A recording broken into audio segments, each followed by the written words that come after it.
Olá pessoal, sejam bem-vindos à primeira aula de aerodinâmica e teoria de voo. João Carlos falando com vocês. Então a gente vai começar, lógico, do começo, né? Lá do primeiro capítulo do livro que você está vendo aí na tela.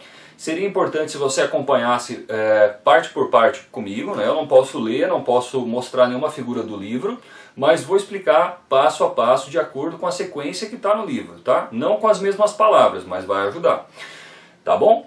Então, a primeira parte que a gente tem a levar em consideração com relação à aerodinâmica e teoria de voo é que a gente precisa primeiro tratar das distâncias, né? Por exemplo, quando a gente fala de carro, quando a gente está falando de viagem de carro ou utilização do automóvel, por via terrestre, obviamente, a gente fala de quilômetro, né? Aqui no Brasil a gente utiliza o quilômetro, ou metro, né? Lá nos Estados Unidos, por exemplo, eles utilizam o ST, que é uma abreviatura de Statute Mile, tá? Ou seja, milha terrestre. Na aviação, que já é outra coisa, na aviação para medidas de distância, em alguns casos a gente utiliza os metros e utiliza os quilômetros também, mas o mais comum é a gente utilizar a milha náutica. A milha náutica tem a abreviatura de NM, tá bom? E aí também é muito utilizado a milha terrestre, que tem a abreviatura de ST, Statute Mile, né? Então essas são as unidades de distâncias que a gente utiliza na aviação, de comprimentos, enfim. Também a gente utiliza pés, tá? Pés tem a abreviatura de FT, tá? Ou um tracinho, conforme está no exemplo aí. Por exemplo, 1000 pés, né? Tem um tracinho, esse tracinho significa a medida de pés, tá bom? Às vezes é abreviado dessa maneira, ok? Então vamos ver.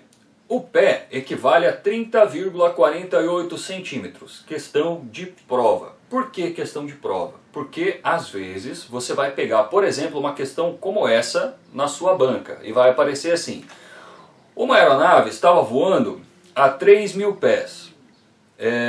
Essa aeronave acabou fazendo uma descida para 2.000 pés.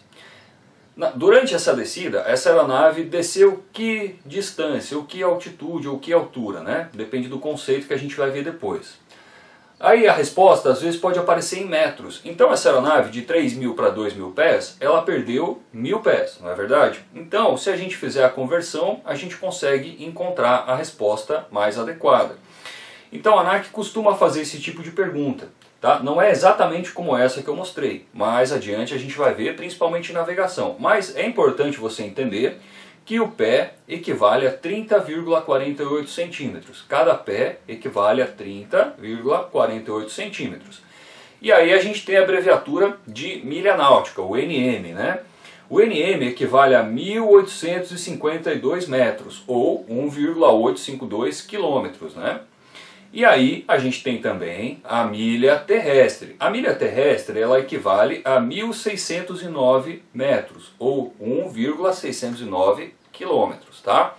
Isso é muito importante. Esse é um conceito que tem que estar assim, realmente muito vivo na cabeça de quem está estudando, porque são coisas que a gente vai utilizar o tempo todo. E a banca da ANAC costuma fazer pergunta com distâncias em milhas e dar respostas em quilômetros, ou dá a pergunta em milha terrestre, daí dá a resposta em milha náutica, mas não se preocupe, tá? No momento eu estou só expondo para vocês como é que as coisas acontecem, porque mais para frente a gente vai aprender a trabalhar com isso, durante o decorrer das aulas aí, né, a gente vai aprender a fazer essas conversões e tudo mais, então cada coisa ao seu tempo, eu só estou expondo mais ou menos para vocês entenderem o que é que vai acontecer daqui para frente. Então a gente falou de distância. Então nos carros a gente utiliza, no Brasil, a distância em quilômetros. Mas a gente utiliza, por exemplo, no velocímetro dos automóveis e dos veículos terrestres no Brasil, o quilômetro por hora. Se um carro, por exemplo, anda a 100 km por hora, significa que a cada hora esse carro vai percorrer 100 km, 100 km por hora, né? Na aviação, em raros casos, é utilizado no velocímetro do avião o quilômetro por hora, o que não é muito comum. O mais comum é que o velocímetro do avião esteja em mph, tá?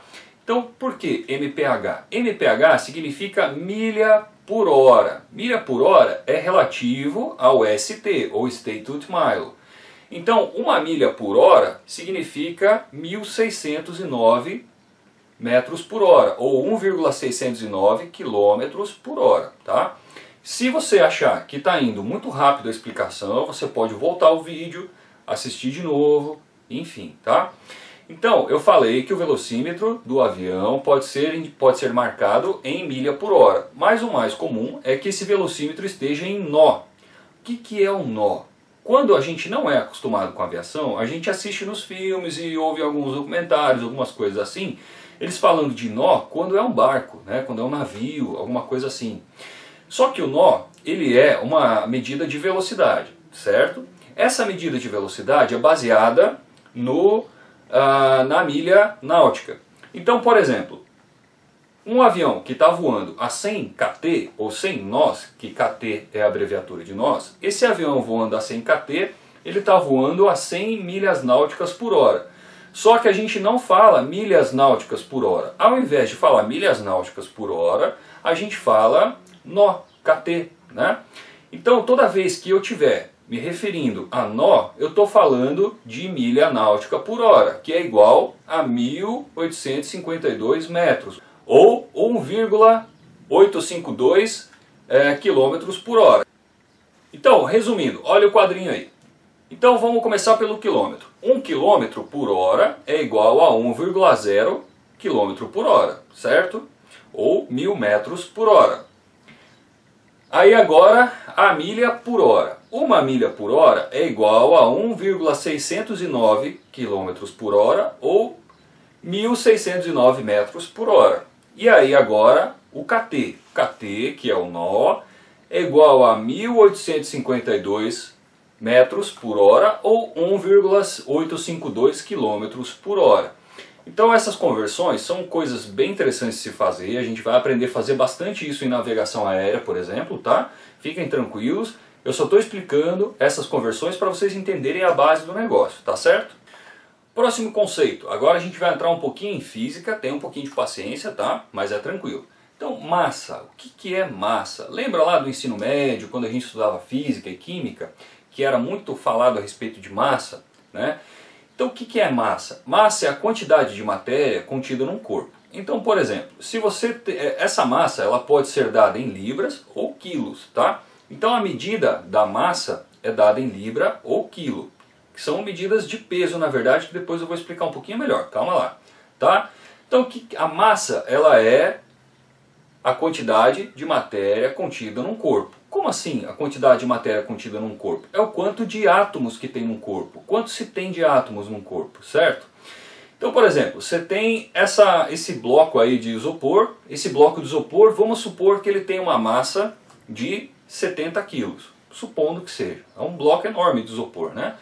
Então, supondo que esse isopor tem aí 70 quilos. É um peso exagerado, é uma massa exagerada. Será que eu posso modificar a massa desse isopor? Como é que eu faço, né? Só posso modificar a massa desse bloco de isopor se eu tirar pedaços desse isopor. Porque quando eu tirar pedaços desse isopor, eu estou tirando partes da matéria, eu estou tirando átomos desse isopor. Quando eu tiro átomos, eu estou tirando massa. Então massa é a quantidade de átomos contido num corpo, é a quantidade de matéria. Tudo que é matéria é átomo, não é verdade? Nosso corpo é átomo, então ele é matéria, ele é massa. Então você pega uma pessoa de 70 quilos. Por exemplo, uma pessoa de 70 quilos tem uma massa de 70 quilos. Se essa pessoa emagrecer, por exemplo, fez uma dieta, alguma coisa, passou para 60 quilos. Esse cara ou essa mulher, essa pessoa, enfim, perdeu massa? Perdeu, não é verdade? Aí não tem gente que vai, por exemplo, na academia e fala assim, vou na academia porque eu quero ganhar massa. Como assim ganhar massa? Ganhar massa gordurosa? O que você quer ganhar? Não, eu quero ganhar músculo. Como ganhar massa? Porque essa pessoa fazendo exercícios e ingerindo proteínas e tudo mais, vai acabar aumentando a quantidade de músculos que ela tem, né? Vai fazer os músculos aumentarem, esses músculos aumentando é um aumento de massa, não é verdade? A pessoa não acaba ganhando peso não gorduroso, que eles chamam, alguma coisa assim, peso saudável, né? Por que ganhou peso? Porque os músculos aumentaram, a massa aumentou. Então massa é a quantidade de matéria contida num corpo. Isso ficou bem claro, né? E cai na prova, hein? Fica atento. Força. Força, então, é um conceito que a gente normalmente não entende ou fala muito a respeito de força e não sabe nem o que está falando, hein? Então vamos ver o seguinte. Força é tudo aquilo que é capaz de alterar o movimento de alguma coisa, iniciar um movimento, parar um movimento ou manter um movimento contínuo, né? Então tem gente que fala assim, sei lá, abre a porta, daí o cara fala, não, a porta tá difícil de abrir. Não, abre com mais força. Como assim? Abre com mais força. Põe mais força que você consegue abrir, né? Ou tem uma coisa no chão, um objeto no chão, o cara vai pegar e ele fala, não, eu não consigo pegar, tá pesado, eu não tenho força. O que é força?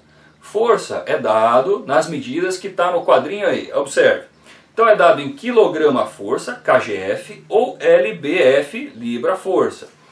Então, como é que a gente pode imaginar que o quilograma-força ou a libra-força pode ser uma força? Então imagina a seguinte situação. Olha esse cara de skate, o skate está parado, certo? Não existe, a princípio, nenhuma força atuando sobre o skate. Quando esse cara empurra com o pé dele, ele fez uma força contra o solo. Ele fez uma força em quilogramas-força, ele colocou o peso dele contra o solo e deu o impulso, que é uma força, e o que aconteceu? Aconteceu que o skate entrou em movimento. Então a força que ele exerceu pode ser medida em libra-força ou quilograma-força, certo? Então observe outra coisa agora. Olha esse avião iniciando a decolagem. Por que esse avião está iniciando a decolagem? Porque a turbina, o motor a reação, né? O motor desse avião está expelindo gases pela parte de trás, está projetando o ar para trás. Esse ar que está sendo projetado para trás, ele está gerando uma força contra o ar externo, a atmosfera, né? A atmosfera em geral. Isso é uma força igual o pé que o cara empurrou o skate, é a mesma coisa. O motor está jogando o ar para trás, está gerando uma reação contra o ar atmosférico, essa reação está empurrando o avião para frente, que daqui a pouco a gente vai ver as leis de Newton para explicar isso melhor. Mas é uma força.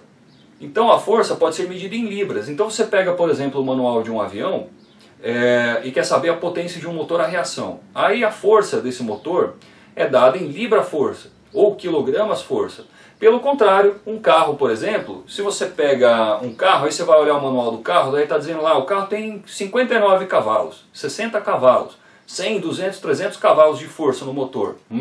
Entendi.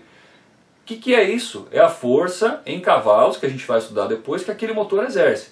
Já no motor a reação não é cavalo, a gente trata como libra-força ou quilograma-força.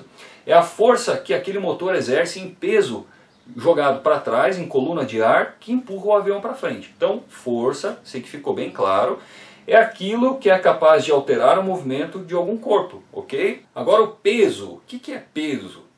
Lembra que a gente falou de massa? Massa é medida em quilo ou libra. O peso não é medido em quilo ou libra. Ué, mas como assim, João? Pô, sempre foi, como é que não? Eu chego lá na balança da farmácia e me peso lá e sai em quilo. Como que não é em quilo?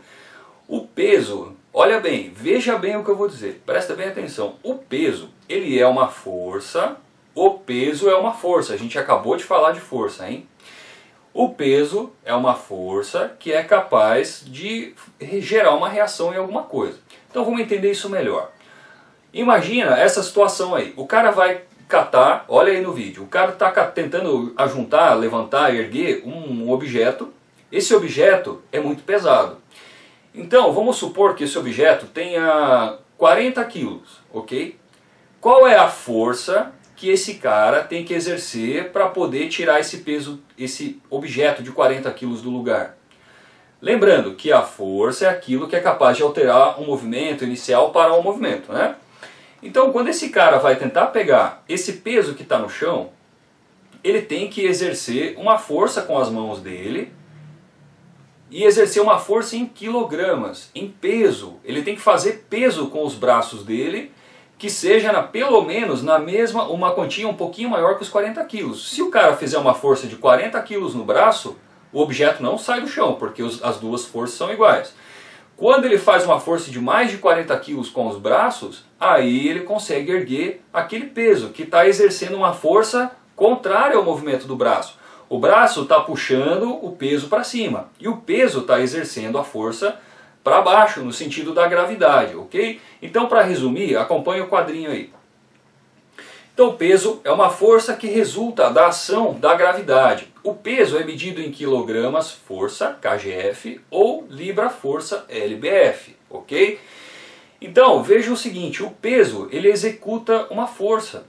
Ele sempre executa uma força. Voltando agora ao conceito do menino do skate.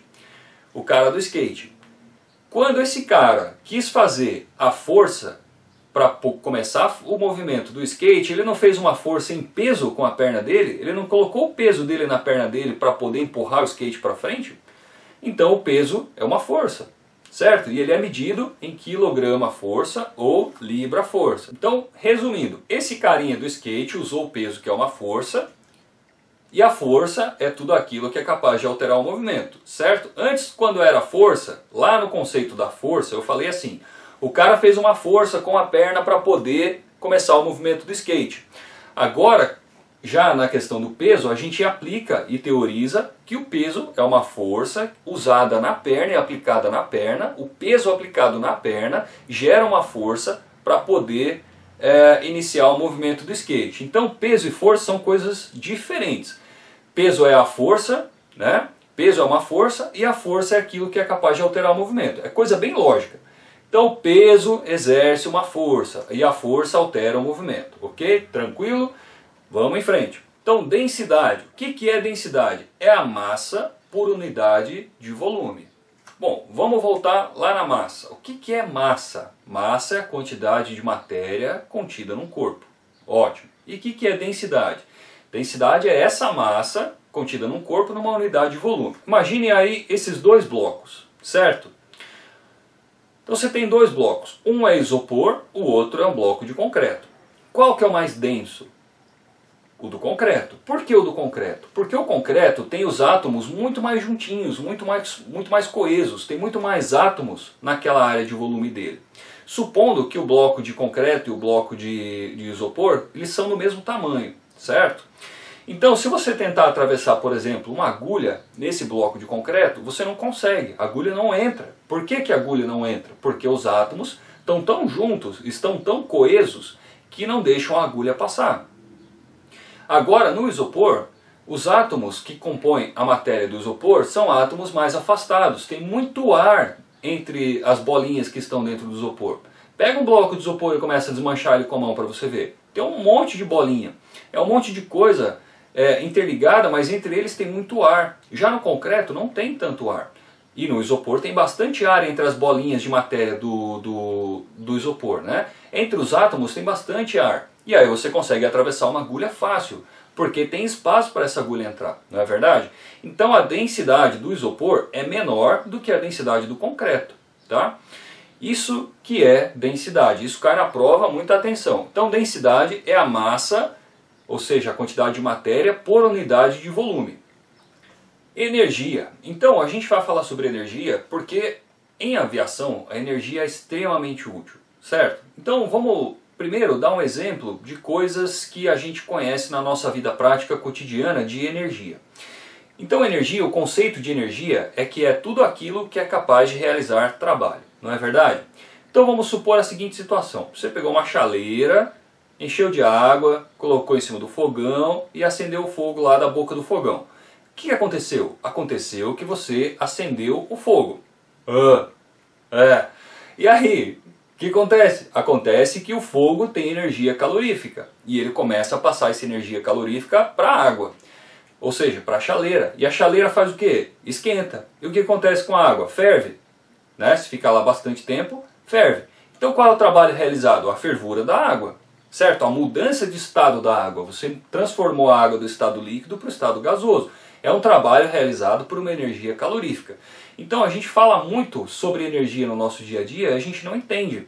Então, por exemplo, como é que eu estou fazendo esse vídeo agora? Eu estou usando energia. Que tipo de energia? Energia elétrica. Qual o trabalho que está sendo realizado pela energia? Uma filmagem. Está movimentando um sistema eletrônico, que é a câmera, e a câmera está fazendo uma filmagem minha utilizando energia. Não é verdade? Como é que eu estou falando? Estou utilizando energia. Para quê? Para fazer o trabalho. Que trabalho? O trabalho de falar. Qual a energia que eu estou usando? Estou usando a energia do meu organismo, não é verdade? Me alimento, bebo água e tudo mais por causa disso, porque senão eu fico sem energia e acabo morrendo. Então se eu estou podendo falar, porque eu tenho energia para falar. E a fala é o trabalho realizado pela energia do meu corpo. Agora vamos transformar isso para aquilo que a gente quer saber, que é a aviação. Então vamos ver os tipos de energia que a gente utiliza na aviação. Então energia cinética, a primeira. Energia cinética é energia contida num corpo em movimento. Nossa, sério? E aí, o que é isso? Então vamos passar para a aviação. Olha esse vídeo. Tem um avião, esse avião está vindo num voo nivelado com alta velocidade.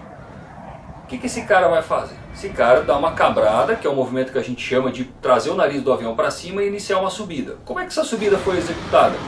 Utilizando energia cinética, que é a energia contida no corpo em movimento. O avião está em movimento, em voo nivelado, acelerado, e aí ele transforma essa energia contida naquele movimento de voo nivelado veloz em uma energia que troca o voo veloz nivelado para uma subida vertical. Então é um tipo de manobra executada utilizando energia cinética, ok? Energia potencial gravitacional. Então, olha esse avião aí, por exemplo. O avião está lá no topo da manobra. O que acontece? O cara trocou energia antes, ele tinha energia cinética e subiu, certo? Foi o exemplo anterior. Agora ele já está no topo. Ele está no topo da manobra e ele tem uma energia potencial gravitacional. Ou seja, ele tem um potencial que é oferecido pela gravidade para utilizar a energia da gravidade e descer ganhando velocidade. Então esse cara pode fazer esse tipo de descida vertical que a gente está vendo aí, utilizando a energia potencial gravitacional. Outro exemplo, uma aeronave na rampa de descida na aproximação final para pouso. Por que essa aeronave está descendo? Porque tem energia potencial gravitacional. A gravidade fornece para essa aeronave a possibilidade dela utilizar a energia da gravidade, né, para poder executar a descida. Então a aeronave desce por isso, por causa da energia potencial gravitacional. Energia de pressão é energia contida num corpo, né, sob pressão. Então onde que tem isso? No avião. Como é que eu posso saber disso? O que tem sob pressão no avião?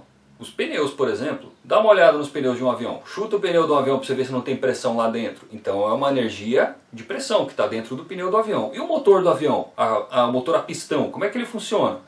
Olha aí um exemplo. O pistão desceu. Quando ele desceu, ele aspirou a mistura por uma das válvulas, que a gente vai estudar isso lá em aeronaves e motores, né? Aí quando esse pistão sobe de novo, ele comprime a mistura, a vela dá uma centelha. Quando a vela dá uma centelha, o combustível que está ali dentro do cilindro acaba entrando em combustão. Isso gera uma pressão muito alta, porque a tendência é expandir, certo? Então essa energia de pressão é utilizada para jogar o pistão para baixo de novo. Quando o pistão desce, mais uma vez, ele dá um giro no virabrequim, no eixo de manivelas do motor e gira a hélice, tá? Basicamente assim, que é isso que a gente vai estudar mais aprofundadamente lá na parte de aeronaves e motores. Mas isso é um tipo de aplicação prática da teoria da energia de pressão. Agora a gente vai falar sobre as leis de Newton. Quem foi Newton? Newton foi esse cara que você está vendo aí, ele era um físico, né? E a gente utiliza na aviação as 3 leis de Newton, que ele colocou 3 leis, ele desenvolveu 3 leis que a gente aprendeu lá no ensino médio. Hoje a gente quase não se fala nisso, né? A não ser que você esteja na aviação.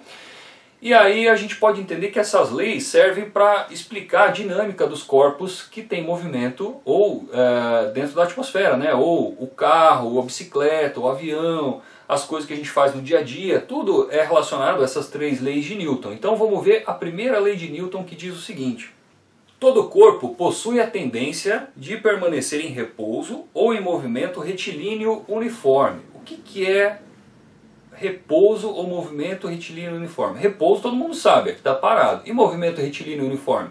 É um movimento constante, que não muda, né? É aquela coisa que sempre vai se deslocando, uma velocidade constante e reto, né? Sem variação de movimentação. Isso é o movimento retilíneo uniforme. Resumidamente, a gente chama isso de inércia. Inércia está explicado no quadrinho aí, observe. Inércia é toda a resistência que um corpo tem para entrar no movimento ou sair de um movimento.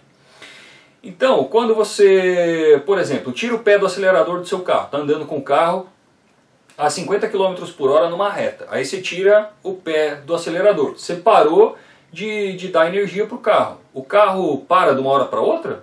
Não, o carro vai parando devagar. E quando você pisa no freio, você sente que o carro parece que inclina para frente assim, né? Por que ele inclina para frente? Porque ele tem a tendência de permanecer naquele movimento, ele tem dificuldade para sair do movimento.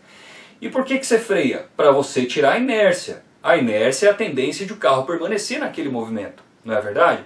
Então quando você pisa no freio é justamente para tirar a inércia do carro de ficar naquele movimento constante. Outro exemplo, olha essa aeronave parada. Agora ela vai começar a se deslocar, mas para ela se deslocar, preste atenção no som.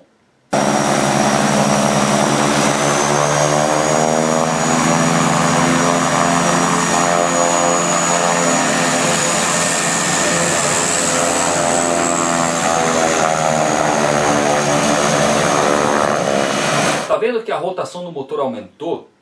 Por que a rotação do motor aumentou só para o avião começar a andar? Porque o avião tem inércia, ele tem a tendência de permanecer em repouso. Então, você acelera o motor do avião, aumenta as rotações do motor, para você poder gerar uma força que quebre a inércia do avião e possa iniciar o movimento. Se você não gerar essa força, o avião vai ficar sempre na inércia, vai ficar sempre inerte, né? Vai ficar sempre naquela condição de repouso. Então você tem que quebrar a inércia acelerando o motor do avião para iniciar o deslocamento, e aí você reduz um pouquinho a aceleração de novo, porque senão o avião começa a ganhar mais velocidade, né? E você não quer que ele faça isso no chão antes da decolagem, tá? Então, resumindo de novo, e é a questão de prova, hein? Inércia é a tendência de um corpo permanecer em movimento ou a dificuldade que esse corpo tem de entrar em movimento. Agora, a gente vai falar da segunda lei de Newton. Então é uma lei que afirma que a aceleração é diretamente proporcional à força aplicada e inversamente proporcional à massa do corpo. Nossa, entendi tudo, né? Aposto que você entendeu tudo. Então olha aí um exemplo. Olha aí o menino do skate outra vez. O cara começa a empurrar com a perna e aí ele aplica a força. Quanto mais força ele faz, mais rápido ele vai. A pessoa de patinete aí, não é a mesma coisa? Quanto mais força no pé, quanto mais força aplicada, mais aceleração ele tem. Então a força aplicada é diretamente proporcional à aceleração. Diretamente proporcional significa que uma coisa aumenta proporcionalmente à outra, certo? Então um exemplo bem simples aí para a gente poder entender. Então imagina a seguinte situação, você vai fazer compra. Então eu tenho duas grandezas proporcionais, o valor da compra e a quantidade da compra. Então quanto mais coisas você compra, maior o valor da compra, não é verdade? Quanto mais você compra, maior o valor da compra. São duas grandezas diretamente proporcionais. Então vamos ver duas coisas inversamente proporcionais. Igual o exemplo anterior.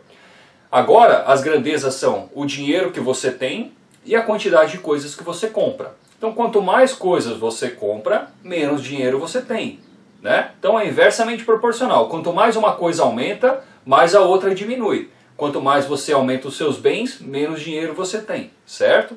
Inversamente proporcional. E aí, de acordo com a lei de Newton, a aceleração é inversamente proporcional à massa. Então olha aí um carro de Fórmula 1. Ele faz uma força e acelera muito rápido. A aceleração que esse carro tem é muito grande, né? Agora olha esse caminhão. Caramba, o caminhão não vai, né? Por quê? Porque ele tem muita massa. O caminhão tem muita massa em relação ao carro de Fórmula 1.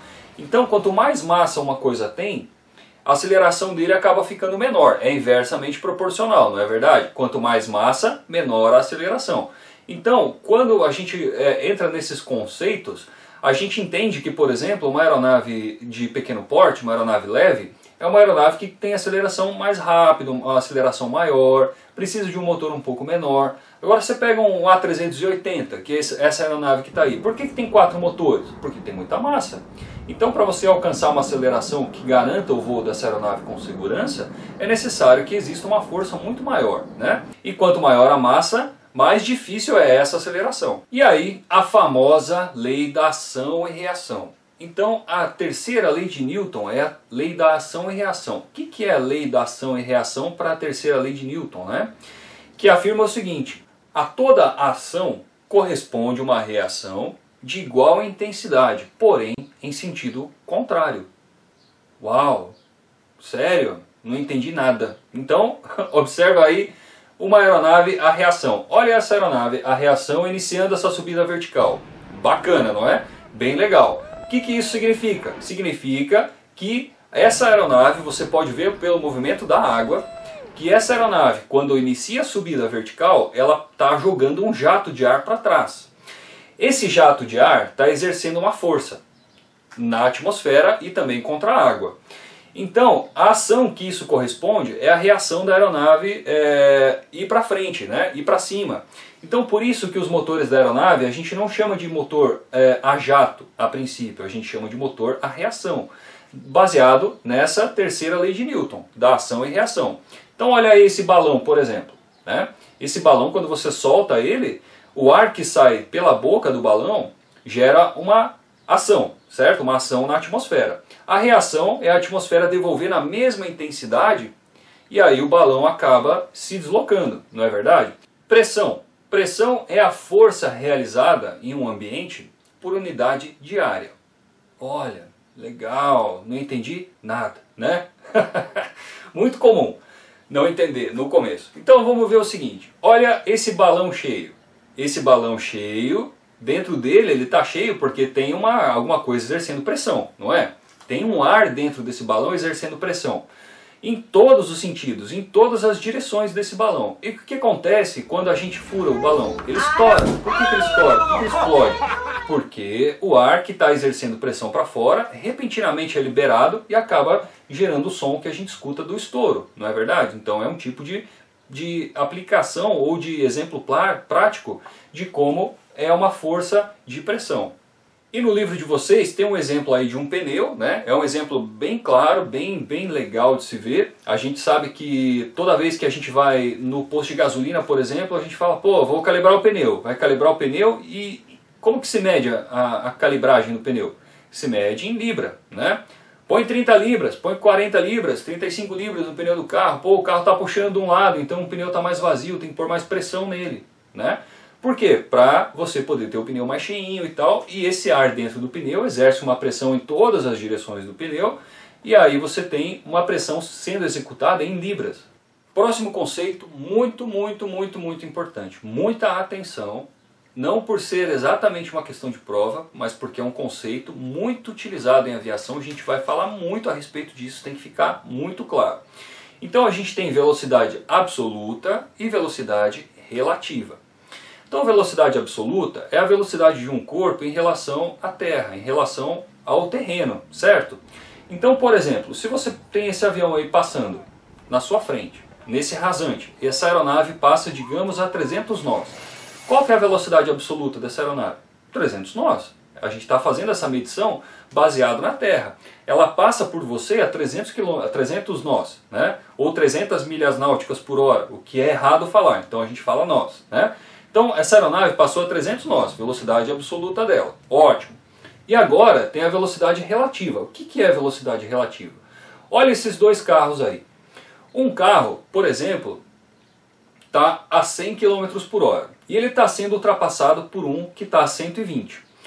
Então, o que tem 100 km por hora tem uma velocidade absoluta de 100 km por hora.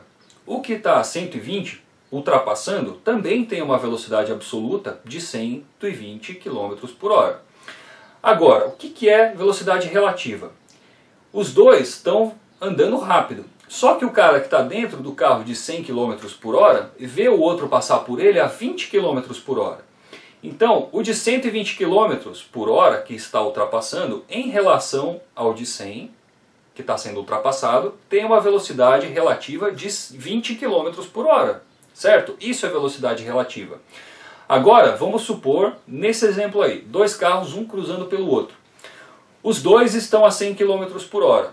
Só que os dois, quando um olha para o outro, no momento do cruzamento, a impressão que dá é que eles estão a 200 km por hora. Então a velocidade absoluta deles é 100 km por hora. Só que quando eles se cruzam, a velocidade relativa acaba sendo uma soma. Então é 200 km por hora de velocidade relativa. E aí, com esse exemplo da velocidade absoluta e da velocidade relativa, a gente entra na questão do vento absoluto e do vento relativo. A gente vai falar muito sobre vento relativo, muito. Então, é um conceito bem interessante. Então olha aí, por exemplo, esse vento. O que significa? Significa que é um vento passando e ele está mexendo as folhas e tudo mais. Eu posso medir a velocidade desse vento em relação à Terra. Então não tem dias que o pessoal fala assim, olha, vai aparecer um temporal, está vindo um temporal, está previsto tempestades com ventos de até 100 km por hora. Ótimo, então é um vento absoluto, é um vento em relação à Terra, ao que está parado, não é verdade? Agora imagina essa seguinte situação, está vendo aí esse cara parado? Ele está parado na moto dele e o vento absoluto é um dia de vento calmo, é um dia tranquilo. O vento absoluto em relação a ele é zero, não tem vento nesse dia. Mas quando ele começa a deslocar com a moto, aparece um vento. É o vento relativo. Ele está passando pelo ar e aí dá a impressão que tem um vento. Isso a gente chama de vento relativo. Olha a boca desse cachorro. Por que a boca desse cachorro está desse jeito? Porque tem vento relativo. É o vento relativo ao movimento. Então se o carro está se deslocando a 100 km por hora, o vento que você vai sentir é um vento de 100 km por hora contra você. Então qual que é o conceito de vento relativo? Vento relativo é sempre contrário ao corpo que está se deslocando, sempre contrário ao corpo que está se deslocando.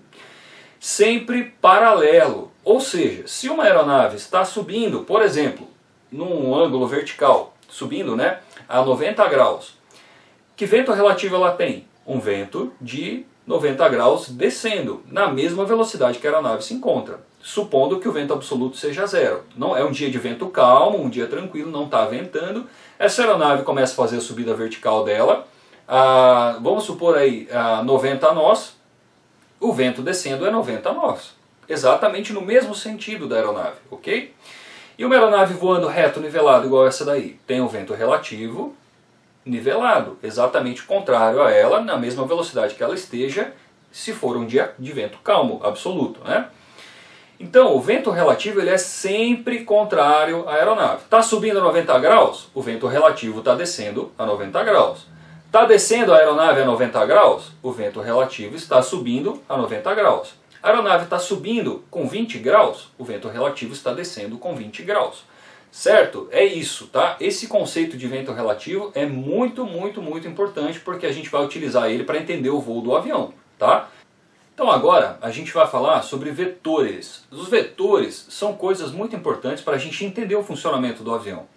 E o vetor é uma coisa tão simples, é uma coisa tão básica, tão lógica, que por ser tão fácil a gente acaba não entendendo, porque parece que falta alguma coisa, né, no vetor para a gente entender. Mas eu vou explicar, então eu quero que você acompanhe o quadrinho para entender a teoria do vetor primeiro, para depois a gente dar um exemplo, tá? Então olha só essa figura aí que está dizendo o seguinte. Um vetor é uma grandeza matemática que possui intensidade, direção e sentido. Intensidade, direção e sentido. Então olha essa figura agora, que está uma flecha, né? E ela tem uma força ali de 60 kg força. Então vamos ver isso. Então nesse caso, o vetor que está sendo representado aí é uma força que a intensidade é indicada por um número que é o 60, com uma unidade kg força. E a direção é horizontal, né? Porque é realmente horizontal, não é vertical, não é inclinada, é uma direção horizontal. E o sentido é da direita para a esquerda. Então é um vetor da direita para a esquerda com esse sentido, numa direção horizontal com uma força de 60 kg força. Então o vetor, ou seja, uma força da direita para a esquerda naquele sentido, né, naquela direção, com uma força de 60 kg força, tá? 60 kgf, tá? Eu sei que a princípio você fala, pô, não entendi nada, mas é isso, é simplesmente isso, não tem mais o que ser dito a respeito de vetores, tá? A gente vai falar sobre os vetores e aí você vai entender melhor as aplicações práticas dos vetores. Composição ou soma de vetores.